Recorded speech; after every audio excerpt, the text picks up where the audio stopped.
Mr. Dhankar has resigned citing the reason of health issues. Now, how do you see that? I don't have any comments about it because let us see the things. Let us watch. He is wealthy man. He is a healthy man. I think his health is absolutely okay. দিদি বিরোধীরা বলছে যে vote পর্যন্ত তৃণমূল কংগ্রেস এই ইস্যুটা চালিয়ে যাবে, বাঙালি ইস্যুটা। কেন ভোট পর্যন্ত কেন, সারা জীবন চালিয়ে যাবে। তৃণমূল যখনই এ ধরনের সন্ত্রাস হয়েছে তখন লড়াই করেছে, লড়বে।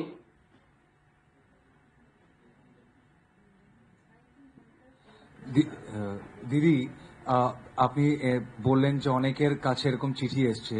আমরা আগে দেখেছিলাম যখন এরকম কোনো মানুষকে সন্দেহ চোখে রেখে ডিটেনশনে ক্যাম্পে পাঠিয়েছে তখন রেসপেক্টিভ ডিস্ট্রিক্ট পুলিশের কাছে লেটার যায়, কোয়েরি লেটার যায়।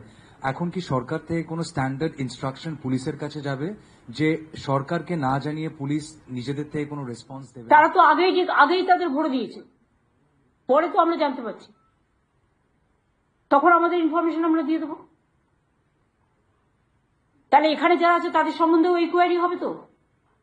এখানে যে মানুষগুলো কাজ করে তাদের সম্বন্ধেও এই কোয়ারি যদি স্টার্ট করি আমরা, সেটা কি ভালো দেখাবে? আমি করতে চাই না, কারণ we respect each and everybody.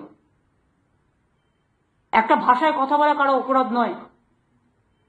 আজকে সাউথ ইস্ট পুরো এশিয়াতে বাংলা ভাষায় কথা বলার ভাষা হচ্ছে দ্বিতীয় স্থান, আর সারা পৃথিবীতে পঞ্চম স্থান।